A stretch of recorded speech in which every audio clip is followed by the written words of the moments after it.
At Aldi, we couldn't help but notice what's happening at SuperValue. They've started doing Aldi price matching. Yes, SuperValue trying to do Aldi prices. Look, it's only on some products, but still, they're having a go. The important thing is they're enjoying themselves. And we'd love to get in on the fun too, but being Aldi, we can't. All our prices are already Aldi prices. We didn't want to play anyway. Aldi. It's not complicated. Sure, they may have plenty of blue blood in Boston, but from what I just saw, they've got plenty of the other kind, too.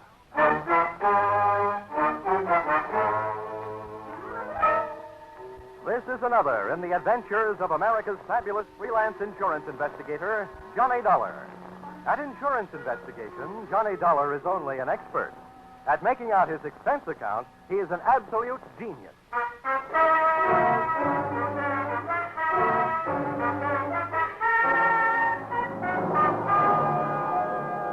Expense account submitted by Special Investigator Johnny Dollar. To Home Office, Tri-State Life and Casualty Insurance Company, Hartford, Connecticut. The following is an accounting of my expenditures during my search for your missing policyholder, Miss Michelle March. Or, she came in like a lion and went out on the lamb. Or, she should have been banned in Boston. Expense account, item 1, $2.85, railroad transportation, Hartford to Boston. Expense account, item 2, $1.80, cab fare to the corner of Longwood and Huntington Avenues, a half block from the apartment house that was Miss March's last known address. Boston may be called the cradle of liberty, but somebody else got rocked to sleep that morning on Longwood. The shots came from 2 carbines and 2 men in one light tan club coupe parked across the street. I waited long enough to memorize the license number as the pot rotted out of there, and then I headed for the victim. My heart was pounding, but not from exercise. He'd been sprayed coming out of a doorway that, in another 20 seconds, I would have been going in. But the coincidence didn't stop there. Take it easy now, will you? We'll get you some help. You know who did it? March. What? I didn't get you. Tell him. Ask. Michelle March. Michelle March? Well, that's who I'm looking for. What's she got to do with it? Can you hear me? What's Michelle March got to do with it? Come on now, cry.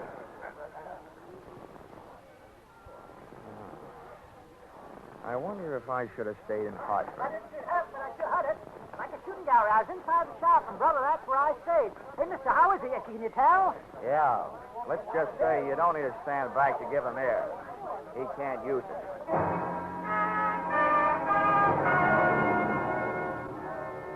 While the 2 limelight-happy characters from the crowd argued about who was going to notify the police, I disappeared from the scene by way of that desk doorway, pausing inside just long enough to learn from the buzzer panel that Michelle March's apartment number was, unluckily, 213.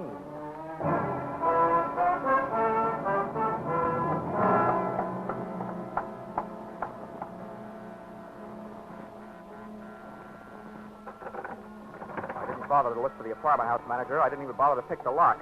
I put my shoulder to work on the door.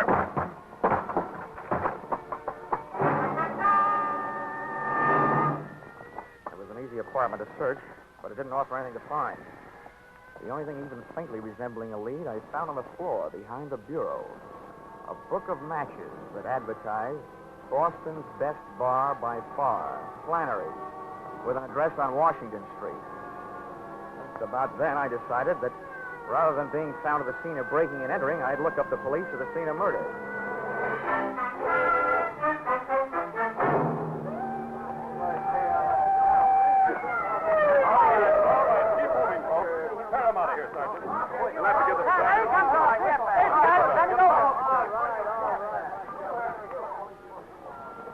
Now, who are you there? What do you got to say about this? Oh, not much, Lieutenant. He was shot from across the street by 2 men in a Tan Club coupe. Probably stolen. License number, Massachusetts 3R165. Weapons were carbines, .30 caliber Army issue. You sure of all that? Yeah. Here. This will tell you why I make it a habit to be sure of things. Oh. Dollar. Insurance investigator. Uh-huh. apartment. Well, in a way, that makes two of you. Huh? I'm Lieutenant Valdeller. Glad to meet you. The dead man was a local detective. Private license, good business, and a bad reputation. Name of? Something I can't pass out right now. Well, look, here's why I'm interested, Lieutenant. If friend detective was on a case, he could have been hired to find the same party I was hired to find. And since he was blasted at said party's last known address, it could be that somebody doesn't want said party found, which paints an interesting but gloomy picture of my future. Who is this said party? A girl, Michelle March, reported to missing persons in New York yesterday by a worried sister, who was also the beneficiary of a $25,000 insurance policy owned by Miss March. The insurers, Tri-State Life, got the report from missing persons and hired me to find her. You think she's dead? I'll tell you when I find her. Yeah. Now, what makes you think the deceased might have been looking for her, too? Because he mentioned her name just before he went bye-bye. What are you saying, Dolly? Just in case we need you. Cartwright Hotel. Now, look, Lieutenant. You've got a murder and I've got a missing person. You can loaf if you want to, but I'm eager. I want to talk to the apartment house manager. Any objections? No. Go right ahead, Dolly. Good luck to you.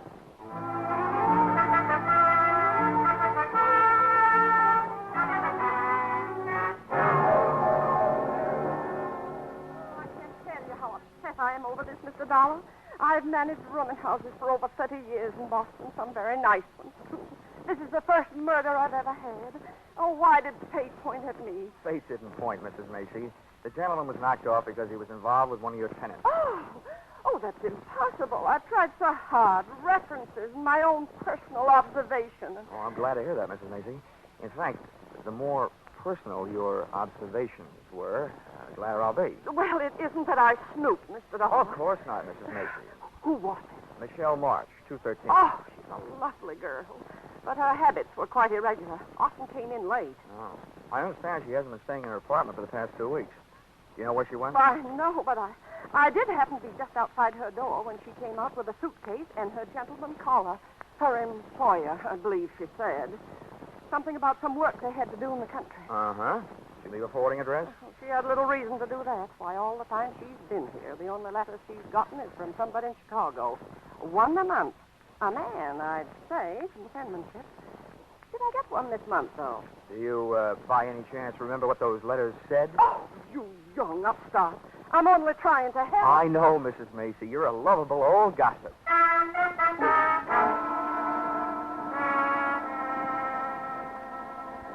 After Mrs. Macy chased me out of her apartment, I questioned some of Michelle's second-floor neighbors. What they gave me only augmented the story I already had. She hadn't been seen in the company of anyone for 4 or 5 months, until dapper, medium build, and swarthy took over. All of them had seen him. None of them knew his name, but they all agreed he was the guy Michelle March had marched away with. Everything I learned added up to a dame getting tired of waiting for somebody in Chicago and ducking out with somebody else.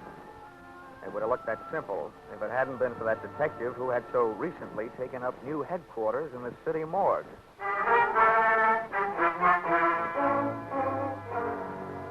Expense accounts, item 3, $4.75, drinks and dinner. After which, expense account, item 4, $180, taxi ride, taken on the strength of the weak clue I found on Michelle's apartment floor, the match folder from Boston's best bar by far, Flannery. Flannery's look like they wouldn't want to know how old you are, but how many stretches and in what prisons. Above a row of greasy bottles, the wall behind the bar was covered with pictures of fighters, right from old John L. up to Rocky Graziano. But none of them looked as brutal as the 8 or 10 gorillas who had their feet on a brass rail. I decided this was no place to ask for a lady, so I asked for a drink. Yeah? Straight rye, double.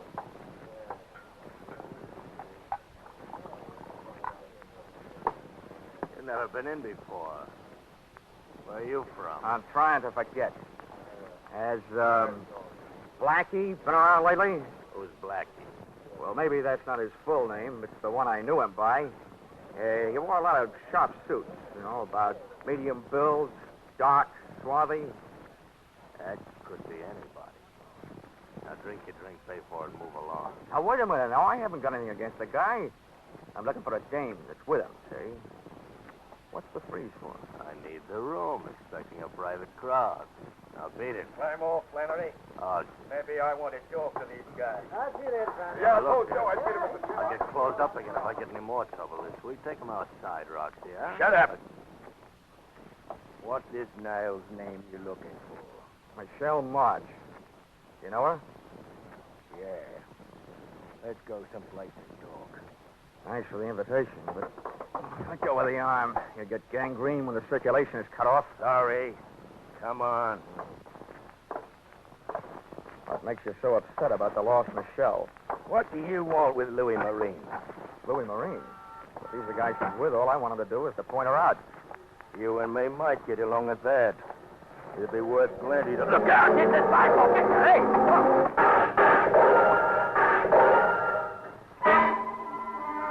The car they were in was different, but those carbines sounded the same.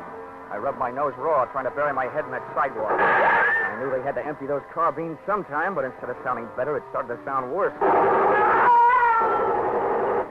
I twisted my head, shot a look at the street, saw one of the attackers in the process of falling out of one of the windows of the gun car.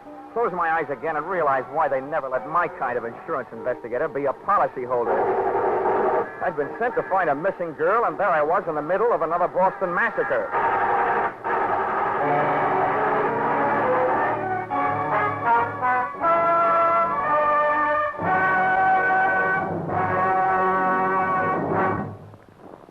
You are listening to Yours Truly, Johnny Dollar, starring Charles Russell.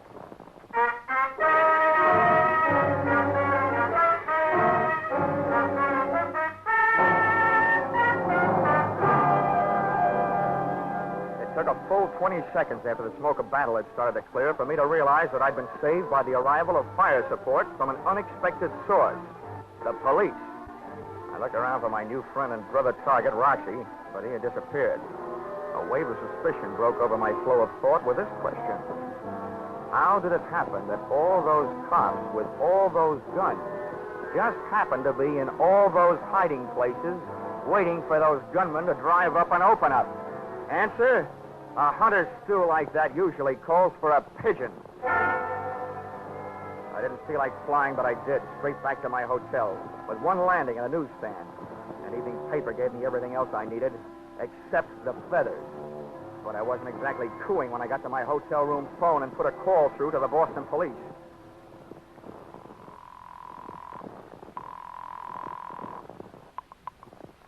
South Precinct, Sergeant Miller. Give me Lieutenant Bell in homicide. One moment. Homicide, Lieutenant Bell. This is Dollar, Lieutenant. Oh, Dollar, sure. I'm glad to hear from you. I'll have your badge for this. What did you say? The evening paper. Quote, Boston private detective, whose name has been withheld by police, was slain today, presumably to stop his search for a missing girl. It was learned by this paper from reliable sources. Oh, now, Dollar. That another investigator still alive has joined the hunt for the girl. Well, Johnny Dollar, well-known Hartford insurance sleuth, checked into room 705 at the Cartwright Hotel today. Well, you want more? Why, I can't understand it. I told the boys not to say a word. I think the boys didn't. Oh, now, see here. A man would have to stoop pretty low to use methods like that. You probably touch your toes every morning for practice. Well, I hope you got the results of your stakeout in front of Flannery's. You got 2 hot carbines and a hot car. The evidence that could have talked, those gunmen, are so full of police lead that your only chance of learning anything now is to find somebody strong enough to pick them up and write with them. Now, wait a minute, Dollar. You know who hired them?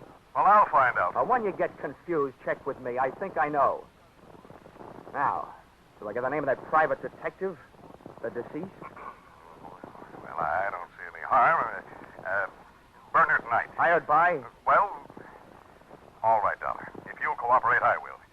According to his files, he was hired by Roxy Morris to find the girl. Now, who hired the gunman? I think, but don't know that they were hired by a gent named Louis Marine to stop Roxy Morris from finding Michelle March. Why? We'll have more about that later. But if you'll put a search on that pair of names, I'll look for a good night's sleep.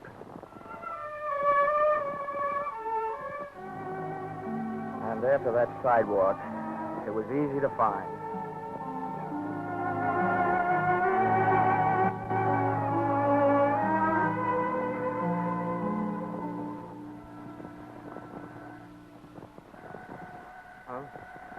Hmm? Oh, Boston. Hello. Good morning. Hello, is this Mr. Dollar? Wait a minute until I pick you up off the floor. Who is this? Is this Mr. Dollar? Yeah, it is. Well, this is Michelle March. Huh? Good morning, Michelle.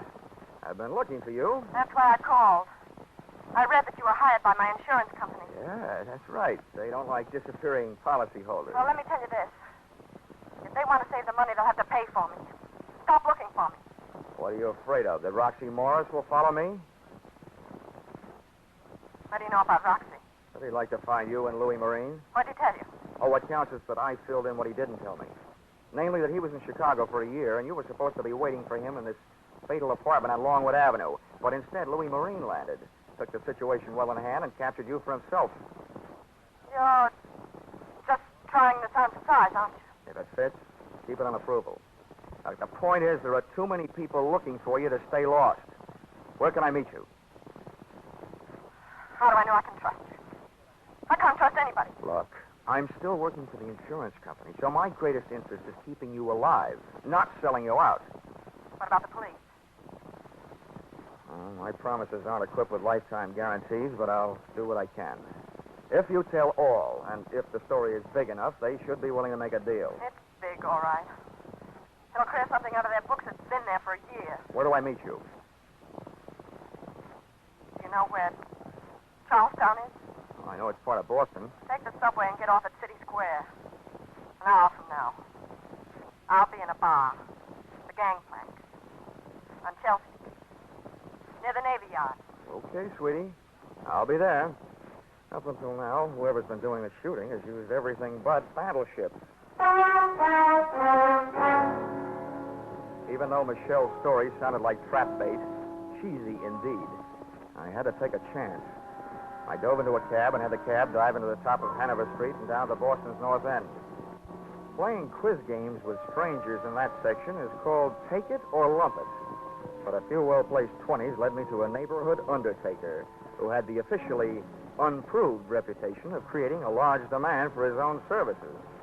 We swapped donations. I gave him $50 and he gave me a large out of the corner of his mouthful. Listen to me good. About a year ago, the laws picked up a Roxy Morris on a suspicion. They had a good idea. He'd heisted a 75G payroll. But there were no witnesses. He didn't believe none. Roxy knew they'd watch him, so he hightailed it out of town. But he didn't detect the loot with him. The boys around here got it back on the grapevine. He was suffering from the shorts. So everybody figured he had the dough stashed away somewhere right around here. Is that all? Have you got anything else to tell me? Yeah. Goodbye. I didn't like the way that undertaker said goodbye. I legged it up to the subway station marked Union, went down in and caught a train for Charlestown. Once at City Square, a 3-block walk down Chelsea Street produced the Gangplank Bar, which in turn produced that nose-bruising smell which comes from slopping beer on sawdust. Out of place in the place sat Michelle March. She was a good looker with a bad look. And if I had been Roxy Morris, I would have elected her the last national bank. I flopped into a booth beside her. She turned her head my way, looked me straight in the kisser, blew a smoke ring at me, and popped 2 words through it. You Dollar? Yep, I'm Dollar. You March? I'm Michelle March. Well, so far so good. It's nice hearing you breathe. That means Tri-State Insurance can keep its nice $25,000. Only if you keep me this way, Mr. Dollar. And that might prove to be a difficult thing to do. Oh, maybe not so difficult. Why not? Well, you indicated yourself that your magnetic personality might suddenly attract a few steel jacket bullets. That means there'll have to be somebody to pull the trigger. So all I have to do is to sit around and see who tries to take a shot at the target. You. And we've got our man. It's not that easy. I'm in trouble 3 ways. And it's hard to see 3 ways at once. Look, I know all about Roxy Morris. He swiped $75,000 and gave it to you to mine. You don't know the half of it. 2 months after Roxy was gone, a guy named Louis Marine came to me with a story that Roxy had sent for $20,000. I gave it to him. Then he told me that Roxy had never sent for it. And that if I squawked, he'd convince Roxy that I'd fallen in love with him and just given him the money. Made the battery tip off the police. He had me going and coming. Nice fellow. He wouldn't leave me alone. He made me give him $15,000 more of Roxy's money. And 2 weeks ago, I got word through to Roxy in Chicago. He blew up. Turned on me. I've been running from him ever since. He wants his $75,000, all of it. And I haven't got it. Oh, seems like you've been taking chances all the way. Now, you know what I want you to do? No, what? Take one more.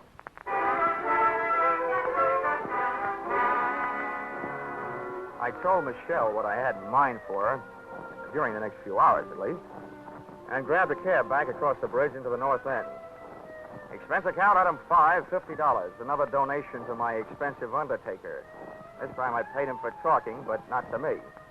Then I took over the telephone and dialed my way through to the guy to whom I was about to give a chance of becoming the ding-dong daddy of the Boston Police Force, Lieutenant Bell. Yes, Dollar, this is Lieutenant Bell. Bell, how would you like to get the goods on Roxy Morris? I'd like it fine. Okay. And along with that, how'd you like to pin a receiving stolen property rap on Louis Marine? I hope you aren't just being salty, Dollar. Now, I'm not, Lieutenant.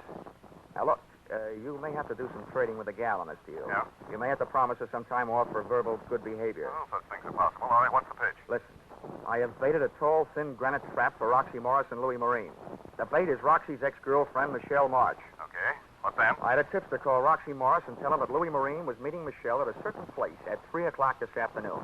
Yeah? I also had Mr. Blabbermouth call Louis Marine and tell him that Michelle is meeting Roxy at the same time and the same place. What? I had him tell each of the gentlemen that Michelle was meeting the other one with what's left of the money in cash. Oh, you've started a war, Dollar. Oh, but if it does the trick, it's worth it. All right. What's my move? First, call the place where I've arranged a surprise party and tell them to get rid of the public. Also tell them to let a girl named Michelle March come and go as she pleases. Also me. Oh, don't tell me you've set this thing up in a public place. Where is it? Lieutenant Bell, what I want is for those two characters to run up a blind alley. And when I say up, oh, brother, they got the word the Michelle meeting would be held at the top of the Bunker Hill Monument. Oh, no. And you might remember what General Prescott almost said. Don't fire till you see the red in their eyes.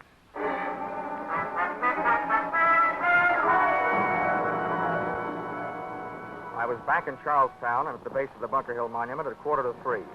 The door of the museum at the bottom was open, but a state park officer stood by its side. I told him who I was, and he nodded me through the bronze doors. Officer, did Miss March get here? Yes, sir, young man. She went up the shaft. Oh, well, look, can I run the elevator myself? There isn't any elevator. Just steps 200 to 300. Oh. Ow, this may be going to heaven the hard way, but here goes.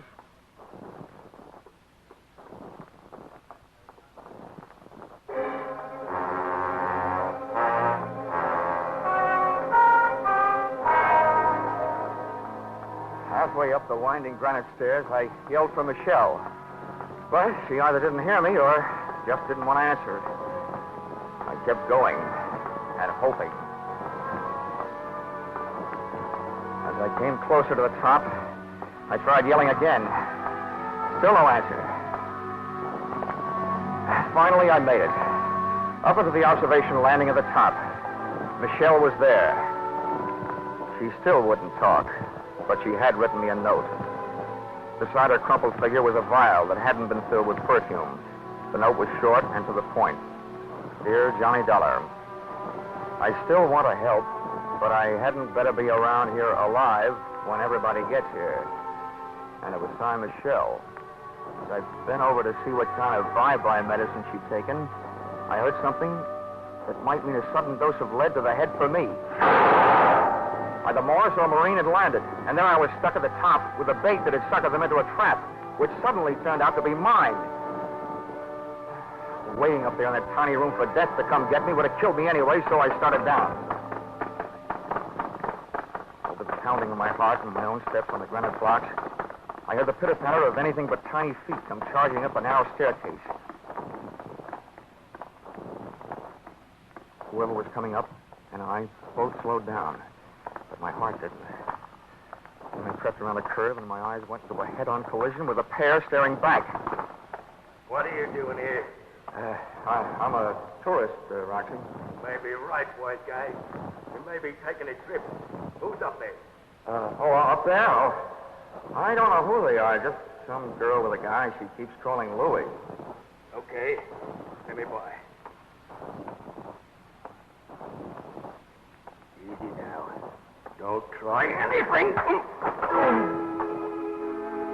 Roxy Morris tagged me with the butt of a .32 going by. But lying there with my head against the cold granite inside wall of the monument brought me back. And conscious was a very dangerous condition for me to be in, because charging up the stairs came another pair of unfriendly feet that couldn't have belonged to anybody but Louis Marine. Who are you? What are you doing here? Well, up until somebody hit me on the head, I was tailing Roxy Morris and his girl. They're up there? Sure, Louis. Yeah, they're up there. Then let me by. Come on. Get up out of my way. Okay. Okay. Go ahead. Bye. Yeah. But wait a minute. I got an idea. Come on, chum. Ahead of me. Up you go. You can front for me. Move! Louis had a gun at my back, and Roxy had one waiting for me up front. We took the last few steps up to the top real quiet like. When my eyes came level to the floor of the observation room, Roxy was bending over Michelle, but he snapped up in a hurry and his right hand was loaded with heat. Louis pushed me ahead of him, up and in. I stood there between them, listening to them grind their teeth at each other, with one foot under Michelle's arm. Then I got two big shocks. A scream from Michelle just before she snatched my legs out from under me.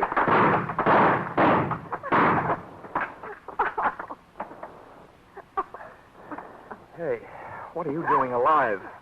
I don't know. I don't know. I guess I didn't take enough. Well, whatever you're doing alive, I'll tell you one thing. Your two boyfriends sure took care of each other. Come on. Let me get you out of here. Oh. I didn't think I'd be able to carry me down all those stairs. Now I have to carry you.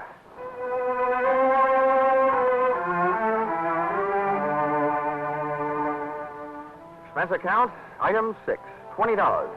City hospital, having Michelle's stomach pumped out. And the way Michelle took my suggestion that she voluntarily turn herself over to the police was very good. Lieutenant Bell was very cooperative. Otherwise, I might let it be known that the reason that he didn't show up on time to help me in the 1949 Battle of Bunker Hill was because he forgot to reset his watch at the end of daylight saving time. He showed up for our 3 o'clock appointment at 4. Expense account total, $786 and no cents. Signed, yours, truly, Johnny Dollar.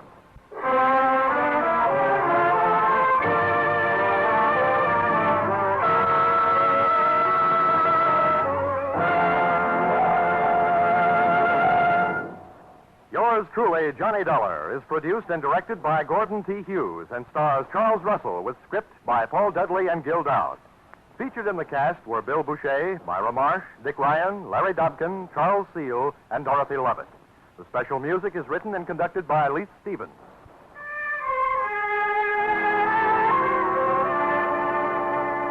Be sure to be with us next Saturday, October 1st, when another unusual expense account is handed in by Yours truly, Johnny Dollar. That's right. Yours truly, Johnny Dollar, will be heard on Saturday evenings starting next Saturday. And look at who's going to be here at the same time on Sundays. The world's most famous blockhead, Charlie McCarthy, accompanied by a man who shadows him closely as Johnny shadows the suspect, Edgar Bergen. Yes, Charlie McCarthy and Edgar Bergen have joined the great parade of stars to CBS, along with Jack Benny, Amos and Andy, Horace Height, and Red Skelton, whose show starts next Saturday, or rather next Sunday also. Don't miss the first hilarious appearance of Charlie and Bergen on most of these same CBS stations at the same time next Sunday night and every Sunday thereafter. This is CBS, the Columbia Broadcasting System.